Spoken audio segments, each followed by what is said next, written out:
Episode की शुरुआत में दिखाया जाता है स्वांग रोते रोते अपने माता पिता से बोलती है कि मैं उस प्रिंस से शादी नहीं कर सकती, मैं उसे बिल्कुल पसंद नहीं करती। स्वयं की मॉम बोलती है कि darling, house of garden counselling के रिश्ते लंबे समय से उनके साथ अच्छे नहीं हैं। हमने अगर स्वयं की शादी उससे की तो उसकी जिंदगी बर्बाद हो जाएगी। उसके पिता बोलते हैं कि तुम बात की गहराई को समझो और बोलते हैं कि ये शादी खुद किंग ने अरेंज की है, मैं कैसे मना कर सकता हूँ। स्वयं रोते हुए बोलती है कि पापा, आपने वादा किया था कि मैं अपना पति खुद चुन सकती हूँ, और बोलती है कि मैं कभी उस प्रिंस से नहीं मिली, शादी करने से अच्छा है कि मैं मर ही जाऊं।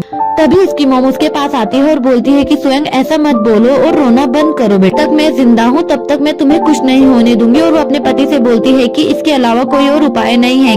उसके पति बोलते हैं कि और कोई चारा नहीं दिख रहा है, इसे उससे शादी करनी ही पड़ेगी। अगर हमने शादी के लिए मना किया तो हमारा पूरा हाउस ऑफ गार्डन काउंसलिंग भगवान को प्यारा हो जाएगा। पापा बोलते हैं कि स्वयं अब तुम बड़ी हो गई हो, ये तुम्हें हमारे लिए करना ही होगा, फिर चाहे कुछ भी हो जाए। स्वयं अपने पापा का पैर पकड़कर बोलती है कि पापा प्लीज, मैं उस नल्ले से शादी नहीं कर सकती। रोते रोते बोलती है कि पापा, मैं तुम्हारी एकलौती बेटी हूँ, तुम मेरे साथ ऐसा नहीं कर सकते।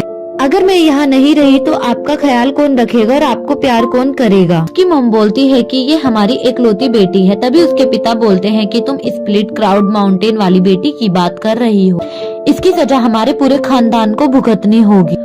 और बोलते हैं कि ऐसा नहीं चलेगा, मैं किंग से झूठ नहीं बोलना चाहता। सीन चेंज होता है और शादी का सीन दिखाया जाता है। तभी उसकी मॉम सोचती है कि वैसे भी हम झूठ थोड़ी बोल रहे हैं, उन्होंने किंग से हमारी बड़ी बेटी की शादी को अरेंज किया है। युनशी हमारी बड़ी बेटी है, अगर इतना काफी नहीं हुआ तो हम उन दोनों की पहचान बदल देंगे। वो दोनों ही हमारी बेटी है, कोई भी फर्क नहीं बता पाएगा। उसके पिता ये बात सुनकर शादी के लिए तैयार हो जाते हैं कि ये कितने लंबे समय तक चलेगा ये सोचना पड़ेगा। तभी स्वयं बोलती है कि मैं इनकी एकलौती बेटी नहीं हूँ, ये कि मेरी एक और बहन है, मुझे तो पता ही नहीं था। वैसे भी वो मंदबुद्धि इस जायदाद से बेदखल है।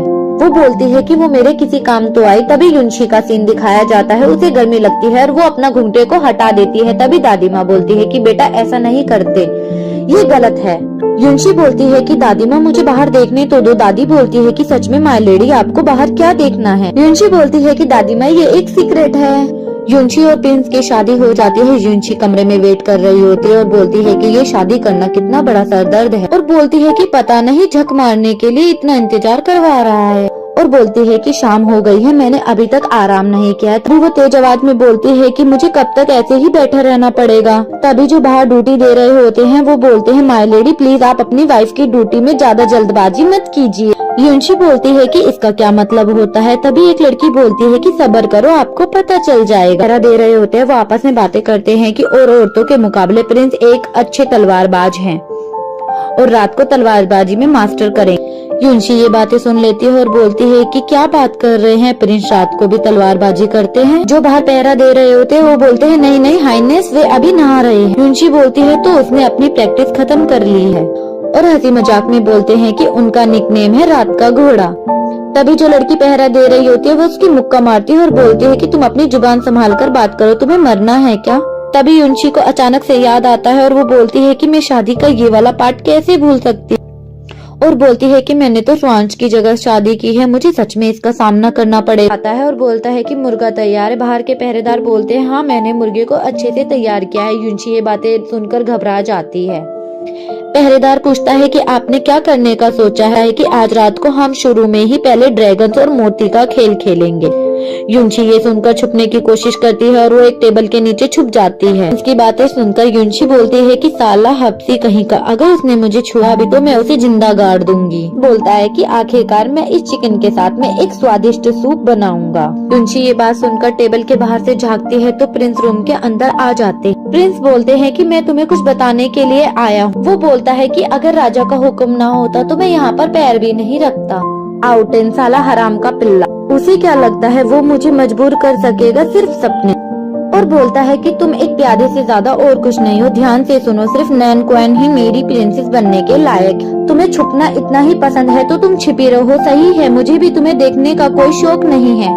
और वहाँ से चला जाता है और बोलता है कि उसकी मेड को भेजो, वो इसकी मदद करेगी। और बोलता है कि उसे दूसरी जगह भेजो। उसके पहरेदार लड़की के पास आते हैं और बोलते हैं कि आप चिंता मत करो माय लेडी। बोलते हैं कि हाइनेस जरूर उन्होंने आज पूरी बोतल पी ली होगी। युनशी बोलती है कि उसने क्या कहा, उसने मुझे सिर्फ एक प्यादा बताया है कि मैं बहुत ज्यादा खुश हूँ। खुशी में वो डांस करने लगती है और बोलती है कि मुझे अब घोचू राजा को खुश करने की जरूरत नहीं है और मुझे चिंता भी नहीं करनी। इस बात मॉम मैं बहुत ज्यादा खुश हूँ, अब मैं इस घटिया जगह को छोड़ सकती हूँ। ये सब देखकर पहरेदार बोलते हैं कि शायद ये बावली हो गई है इस सदमे से, और वो दोनों बोलते हैं कि हाइनेस हम अभी आते हैं, और वो वहाँ से चले जाते हैं। युनशी बोलती है कि मुझे लगा था कि मैं यहाँ पर बहुत ज्यादा बुरी तरीके से फंस जाऊंगी। मैंने कभी सोचा नहीं था कि मेरी इतनी खुली हुई किस्मत होगी कि मुझे इतना अच्छा मौका मिल जाएगा। जब तक मैं अपने ग्रैंड काउंसलिंग के घर में नहीं हूँ मैं तो मौज में हूँ। कि महल में जाते हुए बोलती है कि स्प्लिट क्लाउड माउंटेन जितनी ज्यादा अच्छी तो नहीं है, पर मैं इसे 10 पॉइंट तो दे ही सकती हूँ। युनशी को दूसरी जगह ले जाया जाता है। जब दरवाजे का ताला खुलता है और युनशी देखती है तो वो बोलती है कि उसकी माँ की ये साला प्रिंस कहीं का, और बोलती है कि यहाँ पे तो इतनी अच्छी अच्छी जगह है, मुझे यहाँ पर क्यों रहना पड़ रहा है, ये तो वहाँ पर कोई नहीं होता है। मेड भी बोलती है कि माय लेडी मैं चलती हूँ, बाय बाय। युनशी गुस्से में बोलती है कि घंटे का प्रिंस, मेरे जैसी अबला बेचारी लड़की को यहाँ वो अकेले छोड़ गया, साला गधा कुत्ता कमीना बेश। युनशी बोलती है कि मैं स्प्लिट क्लाउड माउंटेन में जंगलियों की तरह बड़ी हुई हूँ, मैं उसे दिखा दूंगी कि मैं कौन लड़की हूँ। देखो मैं इस जगह को एक झटके में कैसे साफ करती हूँ। वो एक टेबल को उठाने की कोशिश करती है पर उठा नहीं पाती और बोलती है कि हाय रामा, ये कैसे शर्मनाक तरीका, मैं ये अकेले नहीं कर पाऊंगी, मेरे पास अब कोई और चारा नहीं है, मुझे लगता है अपने सर्वेंट को बुलाना ही पड़ेगा। तभी वो अपने डब्बे से एक आत्मा को बुलाती है और वो बाहर आने के बाद बोलता है, अबे डायन, तूने मुझे इतने समय तक एक डब्बे में कैद कैसे करके रखा। युनशी बोलती है कि मैं तो भूल ही गई थी। आत्मा बोलती है कि तुम्हें तो शादी करने की इतनी तड़प थी कि इसीलिए तुम मुझे भूल गई। युनशी बोलती है कि अबे यार, तुम्हें तो पता ही है मैंने किस लिए शादी की। युनशी आत्मा को पूरी बात बताती है और आत्मा बोलता है कि ऐसी बात है, मुझे तो लगा तुम शादी करके बहुत ज्यादा खुश होगी और मजे कर रही हो। जिस दिन से मैं तुम्हारे साथ आया हूँ उस दिन से तो मेरी जिंदगी भी नर्क हो गई है। मैंने सोचा नहीं था वो साला तुम्हारी इतनी ज्यादा बेइज्जती करा था, लगा नहीं था कि प्रिंस से शादी करने के बाद तुम्हारी जिंदगी इतनी बेकार हो जाएगी। युनशी आत्मा को कमरे की साफ सफाई करने के लिए बोलती है। आत्मा और युनशी मिलकर कमरे की साफ सफाई कर लेते हैं। वो बहुत ज्यादा थक जाते हैं और बोलते हैं कि ये प्रिंस तो एक नंबर का गधा है, इसकी वजह से हमें इतनी प्रॉब्लम सहनी पड़ी। अगली बार मैं उस गधे और घटिया प्रिंस की बैंड बजा दूंगी। आत्मा बोलती है कि हमें कुछ अच्छा आइडिया सोचना। युनशी बोलती है कि उसकी चिंता नहीं है, मुझे किस्मत वालों के साथ तो अच्छा ही होता है। युनशी बोलती है कि आज मैं पूरे दिन इतनी बिजी थी कि मैंने कुछ भी नहीं खाया। आत्मा बोलती है कि मैंने भी कुछ नहीं खाया, मुझे भी भूख लगे। युनशी बोलती है कि बिना खाए तो नींद भी नहीं आएगी, अब हम क्या करें। युनशी बोलती है कि डिनर का टाइम हो रहा है। आत्मा बोलता है कि इतनी रात को खाना क्या मेरा बाप लाएगा। युनशी और आत्मा मिलकर किचन को ढूंढ लेती है। युनशी आगे निकल जाती है और आत्मा पीछे रह जाती है। युनशी बोलती है कि आवाज मत करो वरना हम पकड़े जाएंगे। वो पीछे मुड़ के देखती है तो वहाँ पर एक लड़का होता है। वो लड़का उससे पूछता है कि तुम कौन हो और यहाँ पर क्या कर रही हो। लड़की बोलती है कि तुम बताओ तुम कौन। का बोलता है कि मैं यहाँ का गार्ड हूँ और बोलता है कि तुम चोर हो, और उन दोनों के बीच में फाइट शुरू हो जाती है। युनशी बोलती है कि लगता है ये मार्शल आर्ट में बहुत अच्छा है। युनशी बोलती है कि मैं चोर नहीं हूँ और वो युनशी को पकड़ लेता है। युनशी आत्मा को बुलाती है और बोलती है कि कहाँ रह गया, जब इसकी जरूरत होती है तभी ये कमबख्त गायब हो जाता है।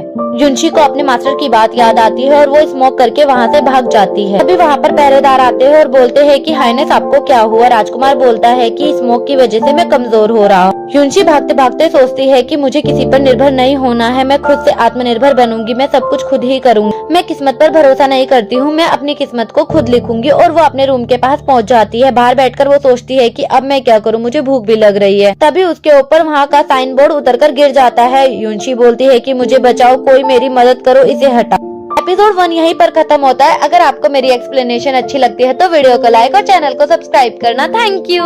एपिसोड की शुरुआत में दिखाया जाता है युनशी मूशी से बात करती है कि मेरे युनशांग के प्रिंस से शादी हुई है, तब से मेरे साथ कुछ भी अच्छा नहीं हो रहा। पहले मुझे पवेलियन से बाहर निकाल दिया, फिर मुझे एक हसीना समझने की गलती कर दी। मुझे बोलता है खैर ये तुम्हारी ही गलती है, तुम्हें तो पहाड़ पे ही रहना चाहिए था। युनशी को गुस्सा आता है और मूशी को मुक्का मार के बोलती है कि तुम मुझसे बात मत, और बोलती है कि अगर तुम मेरी एक मदद करोगे तो मैं तुम्हें माफ करने के बारे में सोच सकती हूँ। मूशी बोलती है कि क्या मदद चाहिए। युनशी बोलती है कि मुझे उस झूले तक लेके जाओ और मुझे वहाँ पर झूला झूला। युनशी झूला झूलने लगती है और बोलती है कि इतना ऊपर काफी नहीं है, थोड़ा सा दम लगाओ, थोड़ा ऊपर लेके जाओ। मूशी बोलता है कि मुझ में इतनी ही ताकत है, मैं इतना ही दम लगा सकता हूँ। तभी वहाँ से एक राजकुमार जा रहे होते हैं जो बोलते हैं कि कौन बेशरम है जो महल की शांति को भंग कर रहा है, और वो वहाँ पर जाते हैं और युनशी को देखकर खुश हो जाते हैं। वो युनशी के पास आते हैं और पूछते हैं कि तुम कौन हो और इतने मजे से महल में झूला झूल रही हो। युनशी बोलती है कि अगर आपको भी झूला झूलना है तो आप पहले झूल लीजिए, मैं इंतजार कर लूँ। मुशी बोलता है कि तुम अपनी प्रेम कथा बंद करो, तुम दोनों अगर झूला झूलोगे तो मेरा क्या होगा, मेरे अंदर इतनी ताकत नहीं है कि मैं तुम दोनों को एक साथ झूला झूला सकूं। युनशी बोलती है मुझे माफ करना, मुझे देर हो रही है, मुझे जाना होगा। राजकुमार युनशी को रोकते हैं और बोलते हैं कि अगर हम साथ में झूला नहीं झूल सकते तो क्या हुआ, तुम अपना नाम बता दो। मेरा नाम है यूजी। युनशी अपना नाम बताने ही वाली होती है, तभी मुशी उसका मुँह पकड़ लेता है और उसे कुछ बोलने नहीं दे। राजकुमार पूछता है कि आप ठीक हो मिस, आपको क्या हुआ है। युनशी बोलती है मैं ठीक हूँ, पूछने के लिए शुक्रिया। युनशी बोलती है कि मैं यहाँ पे मेड हूँ और इससे ज्यादा कुछ भी नहीं। राजकुमार बोलते हैं कि रुतबा जरूरी नहीं है, वैसे मुझे सिर्फ आपका नाम जानना है। युनशी बोलती है कि मैं आपको इससे ज्यादा कुछ नहीं बता सकती, अच्छा मैं चलती हूँ और वहाँ से जाने लगती है। राजकुमार उसे रोकते हैं और बोलते हैं कि कहावत है दूसरे से कुछ लेकर बदले में कुछ न देना तो गलत बात। राजकुमार बोलते हैं कि मैंने तुम्हें अपना नाम बताया है, अब तुम्हें भी अपना नाम बताना होगा। युनशी वहाँ से चलने लगती है। राजकुमार देखते हैं और उससे जबरदस्ती उसका नाम पूछने लगते हैं। युनशी को गुस्सा आता है, वो राजकुमार को उठाकर पटक देती। पहरेदार जिम्बो को बाहर रोक लेते हैं और बोलते हैं कि अंदर प्रिंस नहा रहे हैं, आप अंदर नहीं जा सकते। जिम्बो बोलता है कि मैं उसका भाई हूँ और मुझे अंदर जाने दो। जिम्बो अंदर आ जाता है और प्रिंस पूछते हैं कि तुम यहाँ क्या कर रहे हो। जिम्बो बोलता है कि मेरा भी नहाने का मन हो रहा है, इसलिए मैं यहाँ पर आया हूँ। जिम्बो बोलता है कि मेरी कमर अकड़ रही है, मेरी पीठ भी दर्द कर रही है, मुझे पानी की ठंडक चाहिए। प्रिंस बोलते हैं कि तुमने ऐसा क्या किया है जो तुम इतना ज्यादा थक गए हो। जिम्बो बोलता है कि यहाँ आते वक्त मुझे एक सेविका ने उठाकर पटक दिया। प्रिंस बोलते हैं कि हमारे महल में इतनी बहादुर कोई सेविका भी है, मुझे तो पता ही नहीं था। जिम्बो बोलते हैं कि उस सेविका को प्रमोट कर देना चाहिए और वो बहुत ज्यादा खुश होता है, बोलता है कि वो एक पहली लड़की है जिसने मुझे उठा के पटका। प्रिंस बोलते हैं अच्छा। जिम्बो बोलता है कि आप ऐसा महसूस नहीं कर सकते क्योंकि आपने पहले ऐसा अनुभव नहीं किया है, तो आप नहीं समझ सकते कि मैं कैसा महसूस कर रहा हूँ। जिम्बो बोलता है कि क्या मैं उस सेविका को रख लूं। प्रिंस बोलते हैं कि उसका नाम क्या है। जिम्बो बोलता है कि मुझे उसका नाम नहीं पता है, पर वो महल में नहीं आई। प्रिंस बोलते हैं कि मैं सारी नई सेविकाओं को तुम्हारे पास भेज दूंगा। ये सुनकर जिम्बो बहुत ज्यादा खुश हो। प्रिंस जिम्बो से पूछते हैं कि मैंने तुम्हें जो छानबीन करने के लिए कहा था उसका क्या हुआ। जिम्बो बोलता है कि आपका शक सही। वो प्रिंस को बताता है कि वो क्वैन खुद को रोककर नहीं रख सकता। प्रिंस बोलते हैं कि मैं भी देखता हूँ उसको, मैं क्वैन के क्लैन को खून के आंसू रुलाऊंगा। जिम्बो बोलता है कि इसमें तो तुम्हारी प्रिंसेस भी शामिल होगी। प्रिंस ये सुनकर वहाँ से चला जाता है और जिम्बो बोलता है कि ये तो बहुत दुख की बात। युनशी बगीचे में खुश होकर गाना गाते हुए डांस करते हुए बहुत ज्यादा खुश हो रही थी, तभी उसे एक आवाज सुनाई देती है और वो दरवाजे की ओर बढ़ने लगती है। वहाँ जाकर देखती है तो वहाँ एक घोड़ी होती है, वो उसे देखकर डर जाती है और बोलती है कि तुम एक इंसान। युनशी और घोड़ी बहुत अच्छे दोस्त बन जाते हैं। घोड़ी उसे बताती है कि कुछ समय पहले प्रिंस मुझ पर खुशी से पूरा दिन सवारी किया करते थे और आजकल तो वो महीनों तक मेरी तरफ देखते ही नहीं। युनशी उसकी कमर पर हाथ फेर कर बोलती है कि वो तो एक गधा है, उसे तो देखकर मुझे भी गुस्सा आता है। उसे भूल जाओ, वो नमूना तुम्हारे लायक नहीं है, तुम्हें वो पसंद भी क्यों है, और तुम कोई और दूसरा घोड़ा देख लो। घोड़ी बोलती है कि मुझे कोई दूसरा घोड़ा मिलता ही नहीं और जो मिलता है वो टिकता ही नहीं। युनशी बोलती है कि चिंता मत करो, अब से तुम मुझे पसंद हो, चलो अब से हम साथ में घूमें। युनशी बोलती है कि तुम्हारा नाम क्या है। घोड़ी बोलती है कि मेरा नाम सक्कुबस है और ये मुझे एक धोखेबाज जैसा लगता है, मैं मैडम को ये नाम नहीं बताना चाहती, अब मैं उनसे ये बात कैसे। अभी युनशी बोलती है कि तुम्हारा नाम पहले क्या था वो मतलब नहीं करता, जरूरी है कि अब तुम्हारा नाम क्या होगा, और वो उसका नाम सोचने लगती। युनशी बोलती है कि मैं रात्रि की देवी, आज से तुम्हें नया नाम देती हूँ, तुम्हारा नाम है जूली। घोड़ा बोलता है तो क्या तुम मेरी रोमियो बनो। युनशी बोलती है कि हाँ मैं तुम्हारी रोमियो बनूंगी। घोड़ी बोलती है कि अभी तो तुम मुझे रोमियो बनने के लिए बोल रही हो, लेकिन जब तुम्हें दूसरा घोड़ा मिल जाएगा तो तुम मुझे छोड़ दोगी। युनशी बोलती है कि ऐसा कभी नहीं होगा जूलियट। युनशी बोलती है कि जूलियट मैं तुम्हारी सवारी कर सकती हूँ क्या। जूलियट बोलती है कि तुम मेरे ऊपर बैठो, मैं तुम्हें अपना कमाल दिखाती हूँ। तभी वहीं से जिम्बो जा रहा होता है और वो घोड़ी पर युनशी को देखकर बोलता है कि ये तो ब्रदर की है और ये तो ब्रदर के अलावा किसी और को सवारी नहीं करने देती, ये तो मुझे भी भाव नहीं देती। वो लड़की कौन है जो इस बस पर बैठकर अब तक उसे गिराया नहीं। और वो युनशी के पास आता है और बोलता है कि तुम कौन हो और तुम्हें इसकी सवारी करने की इजाजत किसने दी है, ये तो मेरी घोड़ी है। तभी जूलियट बोलती है कि रोमियो सुनो, ये झूठ कह रहा है, मैं इसकी घोड़ी नहीं हूँ। युनशी बोलती है अगर ये तुम्हारी घोड़ी है तो तुम साबित करके दिखाओ। जिम्बो बोलता है कि अभी साबित करके दिखाता हूँ और वो नीचे उतरता है। युनशी घोड़ी की लगाम को उसके हाथ में देती है और बोलती है कि अब मजा शुरू होगा। जिम्बो घोड़ी से बोलता है कि अगर तुम भाई के खातिर प्लीज मुझे आज मत गिराना। वो घोड़ी पर चढ़ने की कोशिश करता है, वो उसे नीचे गिरा देती है। वो फिर से खड़ा होता है, उसे पकड़ने की कोशिश करती है और वो वहाँ से भाग जाती है। युनशी बोलती है कि तुम बहुत बड़े झूठे हो, ये घोड़ी तुम्हारी नहीं है। ये सुनने के बाद मेरे राजकुमार रोने लगते और बोलते हैं कि तुम बहुत ज्यादा मतलबी हो। ये देखकर युनशी बहुत ज्यादा खुश होती है। जिम्बो बोलता है कि अगर तुम मेरे साथ ऐसा करोगी तो मैं अपने भाई को बता दूँ। युनशी जिम्बो के पास आती है और उसे अपना हाथ देकर बोलती है कि लो पकड़ो मेरा हाथ और उठ जाओ, मैं जूलियट की सवारी करना तुमको सिखा दूंगी। सीन चेंज होता है। युनशी अपने रूम में आती है और बोलती है कि आज मैं बहुत ज्यादा थक गई हूँ, मुशी खाना लेकर आओ। मुशी बोलती है कि वेलकम बैक। युनशी बोलती है कि दिन भर घोड़े पे बैठ कर मैं थक गई हूँ। युनशी बोलती है कि खाना खोजने में मेरी मदद करो। मुशी बोलती है कि भाड़ में जाओ, मैंने थोड़ी तुम्हें घुड़सवारी करने के लिए बोला था। युनशी को एक आवाज सुनाई देती है। युनशी बोलती है कि मुशी ऐसा मत करो, मैं बहुत ज्यादा थकी हुई हूँ। मुशी बोलता है कि मैं नहीं। युनशी बोलती है कि तुम नहीं हो तो कौन है। तभी एक आत्मा युनशी और मुशी को डराने के लिए आती है, लेकिन वो उनसे डरते नहीं और उसको मुक्का मार के नीचे गिरा देते हैं। बाद में वो उसकी गर्दन पकड़कर बोलती है कि बताओ तुम कौन हो और तुम्हारा नाम क्या है। आत्मा बोलती है कि मैं एक सैसे में हूँ और मैं एक लाचार भूत हूँ और अकेला भी हूँ। युनशी बोलती है ठीक है, मैं तुम्हें माफ कर दूंगी, लेकिन तुम्हें आज से हमारे खाने पीने का ध्यान रखना होगा। तभी शिश्मे बोलती है कि कोई दिक्कत नहीं है, मैं तुम्हारे लिए खाना भी लेकर आऊंगा और बाद में तुम्हारी मालिश भी कर दूंगा। युनशी बोलती है कि चलो काम पे लग जाओ। शिश्मे उनके लिए बहुत सारा खाना ले आते हैं और वो दोनों खाना देखकर बहुत ज्यादा खुश हो जाते हैं। मुशी बोलते हैं कि तुम इतनी गड़बड़ करती हो फिर भी तुम्हारे साथ सब सही हो रहा है। युनशी अपने पिता से बोलती है कि मैं अपनी मेड और अपनी आंटी को अपने साथ में लेकर जाऊंगी। तभी उसकी वाइफ बोलती है कि डार्लिंग आप इसे इजाजत नहीं दे सकते, ज्यादा लोग यानी ज्यादा खर्च। इन्होंने जीवन भर का कॉन्ट्रैक्ट साइन थोड़ी किया है, अगर तुम्हें ये चाहिए तो तुम्हें इनके कर्जे के पैसे देने होंगे। युनशी की एक मेड बोलती है कि आप हमारी फिक्र मत कीजिए, हम यहाँ पर बहुत समय से काम कर रहे हैं, वो हमें अच्छे से रखेंगे, प्लीज आप हमारी फिक्र मत कीजिए। युनशी की आंटी बोलती है कि वक्त मिलने पर आप हमसे मिलने आ जाइए। युनशी की आंटी की तबीयत खराब होती है और मेड भी बहुत ज्यादा परेशान होती है। युनशी ऐसा सपना देखकर अचानक उठ जाती है और बहुत ज्यादा घबरा जाती है। मुशी और शिश्मे उसके पास आते हैं और पूछते हैं कि आपको क्या हुआ है। युनशी मेड बताती है कि मैंने एक बुरा सपना देखा है कि आंटी और क्यूंग के साथ में बहुत ज्यादा बुरा सलूक हो रहा है। तभी शिश्मे बोलता है कि फिक्र मत करो मैडम, युनशी सपना हकीकत से उल्टे होते हैं।